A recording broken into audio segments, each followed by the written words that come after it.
Hi, we're back. We're back for another Mindset Monday. It's been a while since I've also shared this out with folks on the Raising Our Resilience page that are outside of the group. If that's you and you're listening to this video, welcome. I'm so glad to have you here.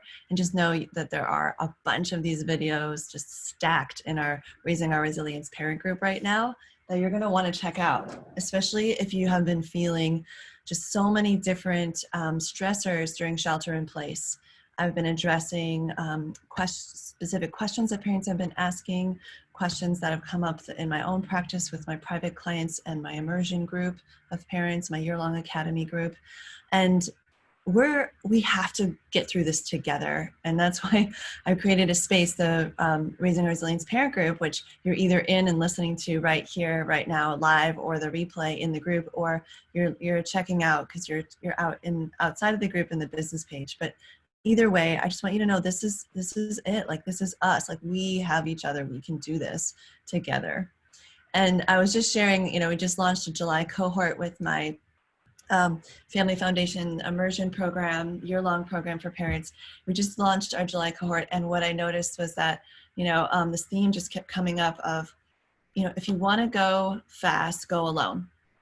If you want to go far, go together. And it's just this great African proverb. I wish I knew the exact group of people that it came from, but it has so much wisdom. It just makes sense. You can even just imagine what a difference it makes, even physically traveling, if you have a group and people are able to break up and get that firewood and get the water, and someone's setting up camp, someone's cooking making the food, and we're all coming together to make sure that we can rest well and then go even further the next day, right? There's some wisdom to that. And so it can be like that with raising children too. It really can.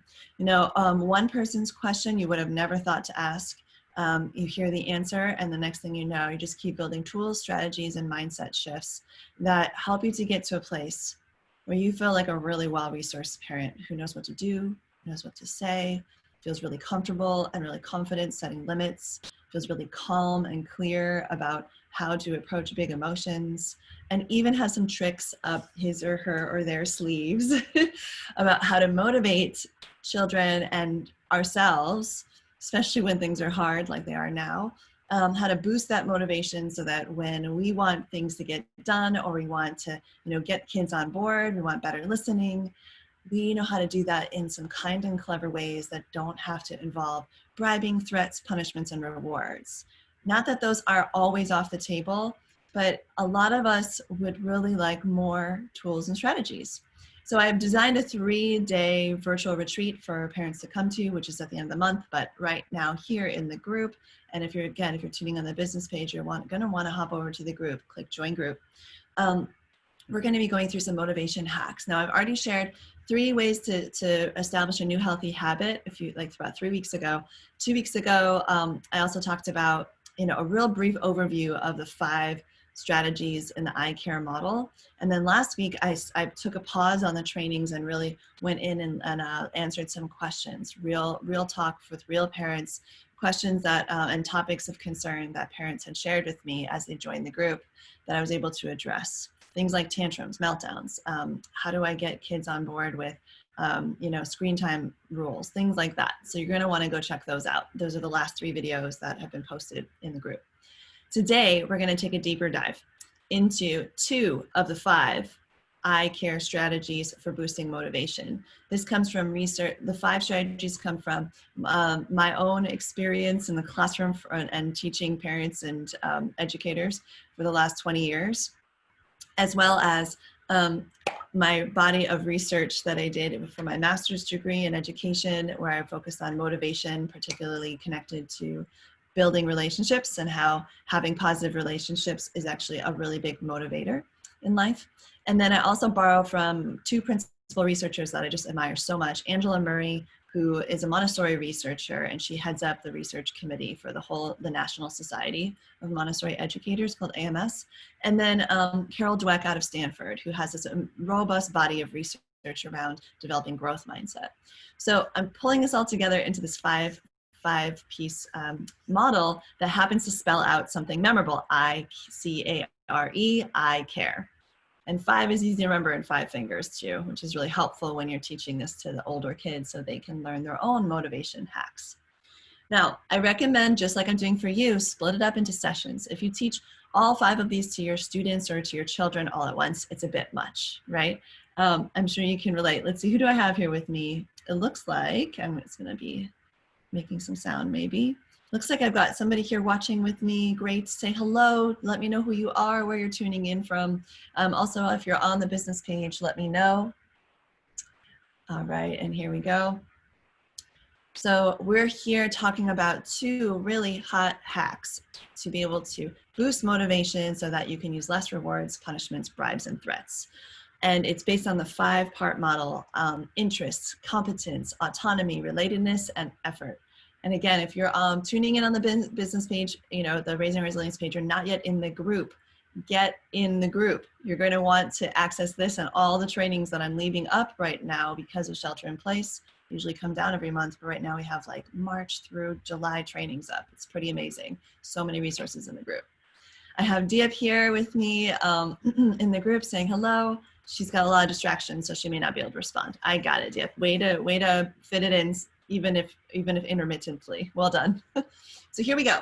2 hot hacks of the ICARE model: interest, competence, autonomy, relatedness, effort. The 2 that we're going to focus on today are autonomy and relatedness. And I love how they go right next to each other. Because if you think about it, autonomy is like independence. You're on your own. It's like something that, you know, you have a sense of authority, you have agency, you have choice, you have input, you have influence, you have power. You might even have control when you have autonomy, right? And freedom.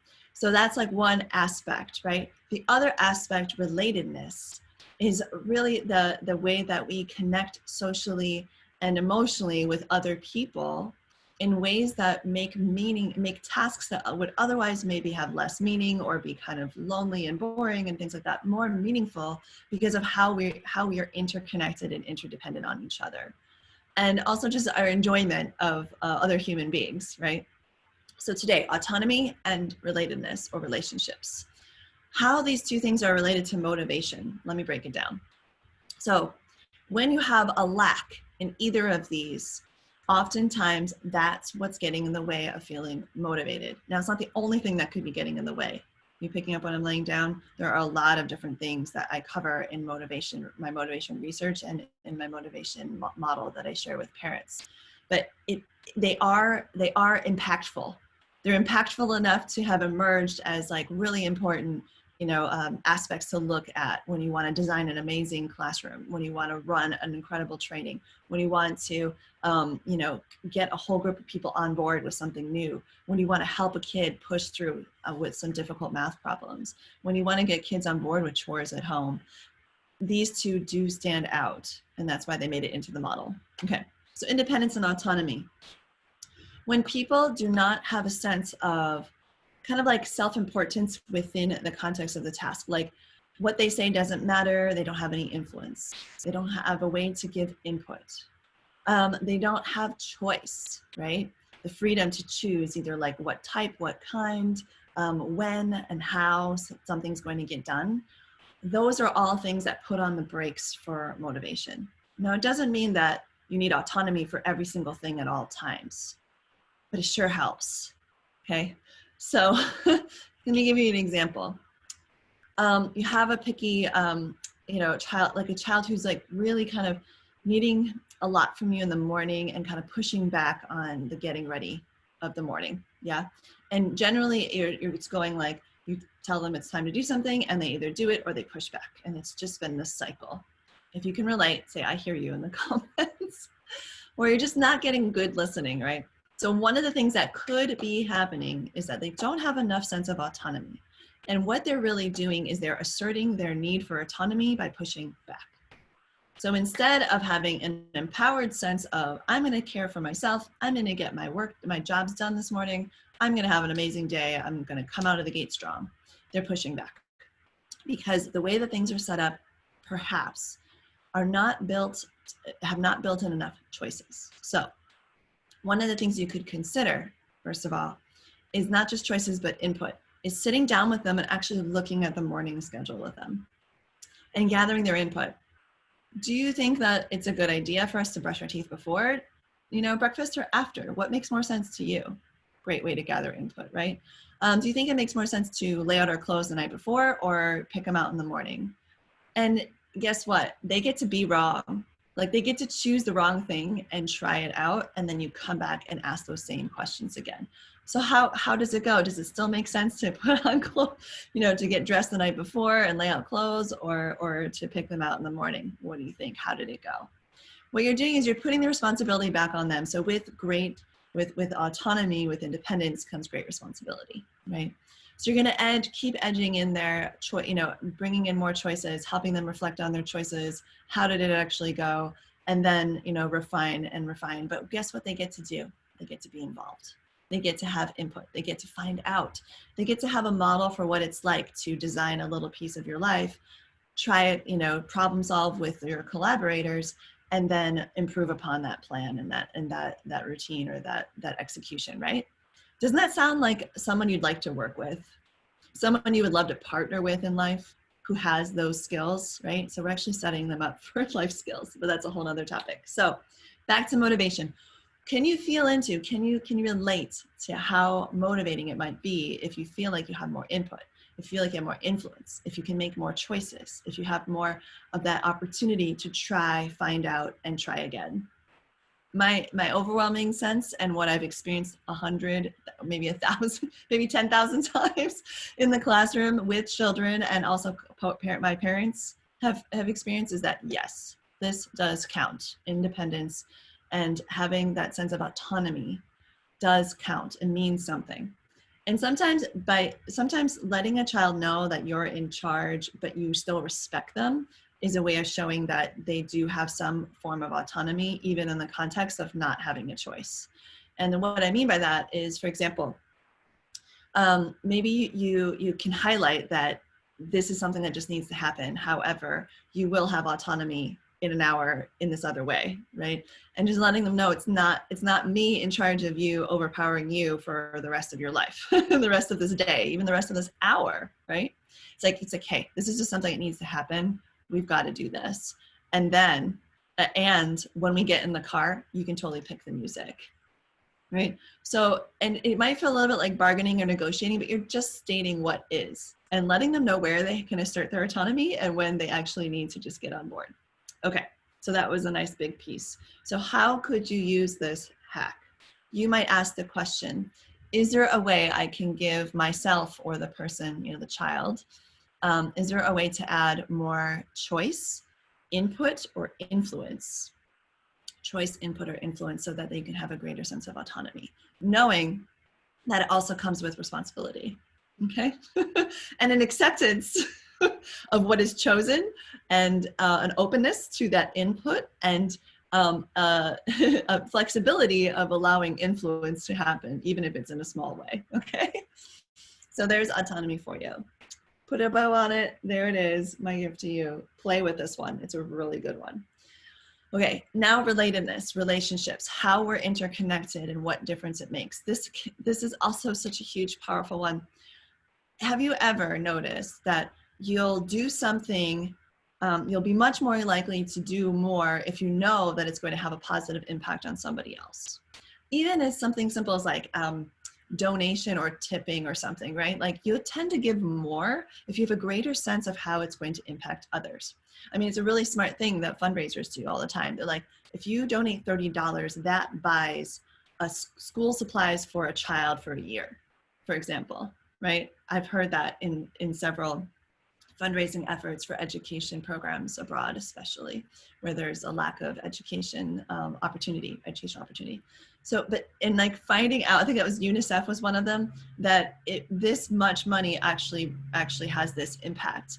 And then getting to see pictures of some of the children that will be impacted or some of the people, it just makes that much of a difference. We're much more likely to be motivated. I've seen kids do it. I give them an orange box and say, hey, this does good when you collect money for the UNICEF for Halloween. But if we let them know and do it in a little mini workshop, a little 20 to 40-minute presentation where we let them know where the money goes and why this organization exists and who's impacted and show them some pictures. Oh my gosh, they raise thousands of dollars every year. missing that step of relatedness, of like relationship, of like, how does this impact other humans? And maybe, and even more powerfully, people that they do know is another layer of that, can make all the difference. So speaking of within the family unit or within the school unit, this was a huge area of my research. One of the things that I noticed right away was that when the children could have a good sense of what it took for someone else to do something for them, like for example, that the snack doesn't just arrive, that somebody actually goes to the store, fills up like 3 shopping carts every Sunday, has to have her, this is a true story, has to have her son come and help and push the carts to the car, load up the trunk, load up everything, unload it all, find fridge space, and then not to even mention the prepping of the snack each day. Children have a better sense of where things come from, and they have more appreciation, and they're also more motivated to do things like clean up really well from their snack, not waste food, even motivated to be more appreciative and show their kindness to the people who are providing the food, right? And we saw this happen in my study, my gratitude study. And so knowing who it impacts, or knowing the story of like the person who was thinking of you, who did the thing, all of that is part of the relatedness piece. Now, simple hacks could be, this would be so much better to do in good company. I wish I had someone here with me to do this with me. Sometimes you're just lonely and you want a sense of relatedness and relationship so that you can, work on something together with somebody else, or just have good company. So sometimes your child doesn't actually even need you to play with them. They just want you to be in the room. Perhaps maybe if you're having your kids sit down to do their work, like their homework, doing the first couple problems with them, letting them know that there's going to be a time limit, like I can sit with you for 10 minutes and I just show me everything, like what's happening. Let's get you started. That could just mean so much, not just for the sense of moral support, but just connecting with you and seeing that, you're somebody they can rely on for that kind of relationship, where you see them, you hear them, and you respect their work and want to support them. The other thing that you can hack into with relatedness is, like sometimes you're doing a boring task and you just need somebody there to like hang out with you. Like think of this, you just hosted a bunch of people at your house and now you're stuck in the kitchen washing all the dishes and people are still socializing outside. And you're like, maybe you're catching a break. If you're an introvert, you're like, whew, that was nice to have a little break, and you're doing the dishes. But wouldn't the time go faster if one of your closest friends who you invited, who you haven't had a chance to talk with yet, followed you into the kitchen and hung out with you while you did the dishes? Like, would that help you feel motivated and make the time go by faster? Probably, right? It would make a difference.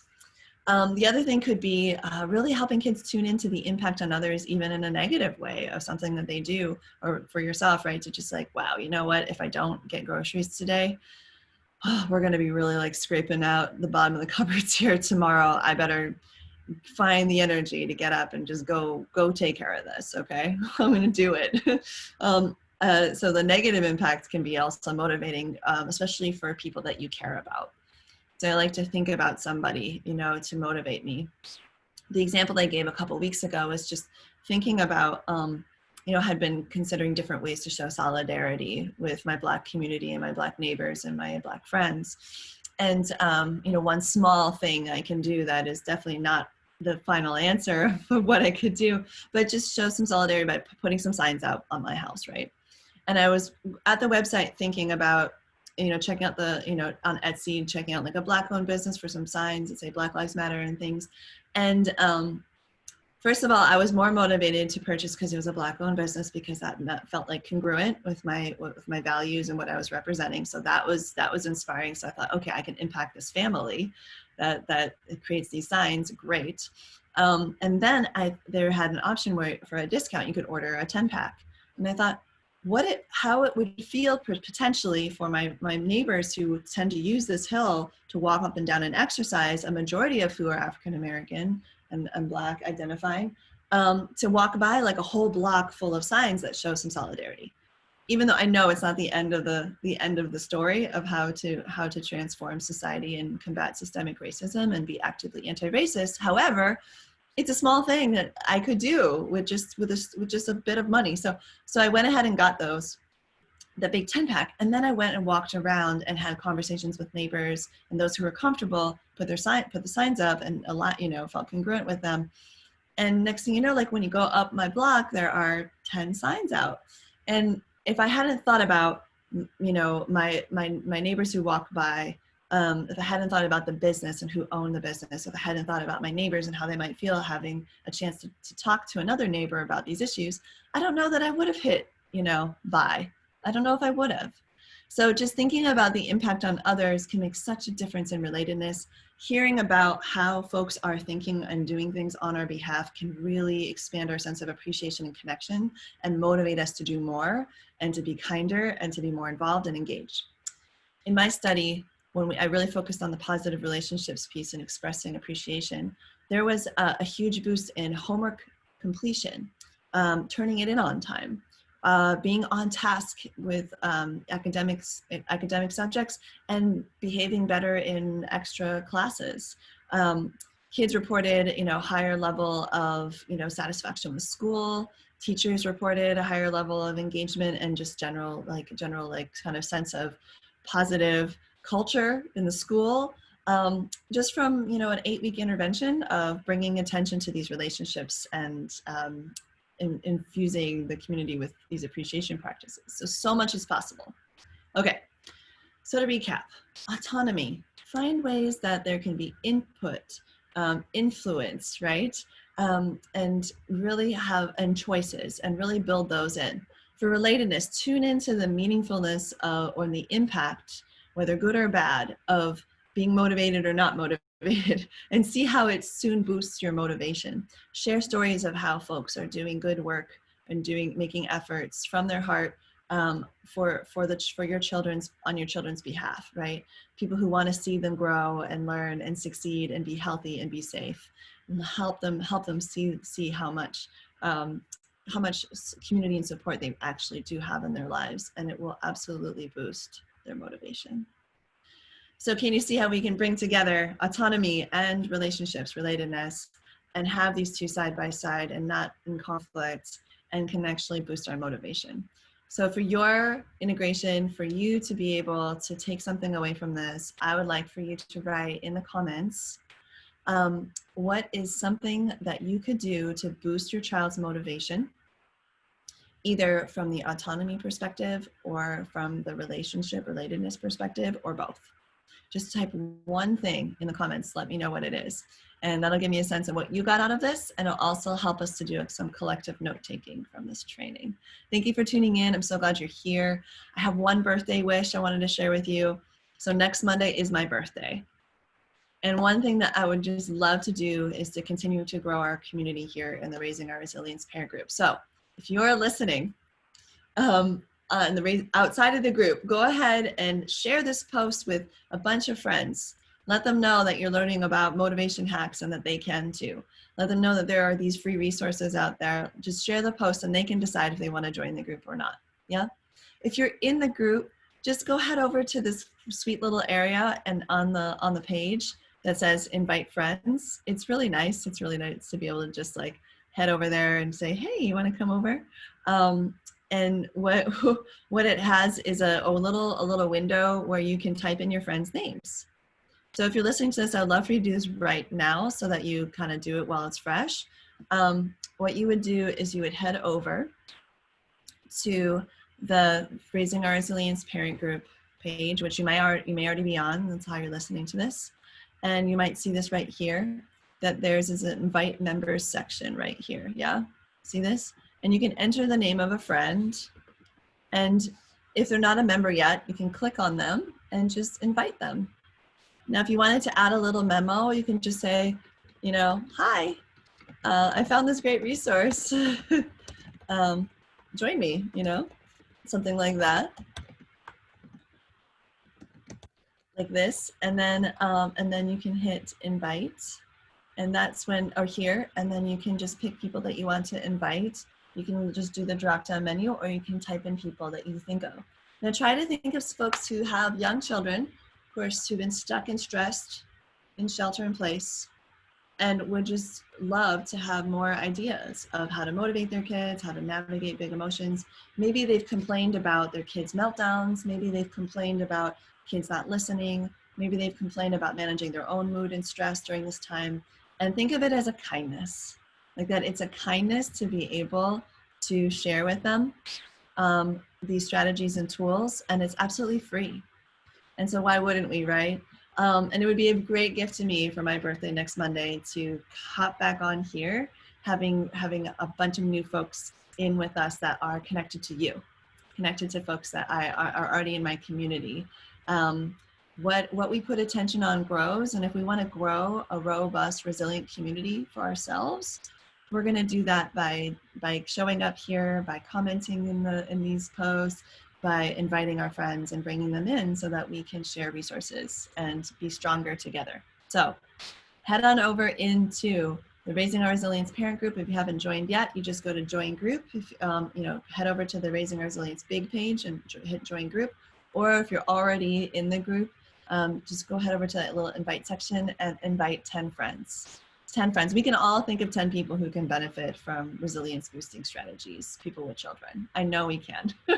When I first started this group, I invited like 80, 90 people. Like just going down my list, I'm like, yep, has kids and would love to have a resource. Like it was not hard. It was really easy, and it would mean so much to me and to them, and hopefully to you too, because then you'll have more people, more fish to swim, to be in a school with swimming forward, heading down the stream, heading up the stream maybe, right, to higher ground. So lots of love to you. I'll see you next week. It'll be my birthday when we're back here on Monday. And I've got some special, like one of my very absolute most favorite things to talk about, which is growth mindset. I'm a total Carol Dweck, growth mindset geek, and I'm going to break it down for y'all, how we can use growth mindset to help us be more motivated. And I'll see you then. All right, lots of love. Bye for now.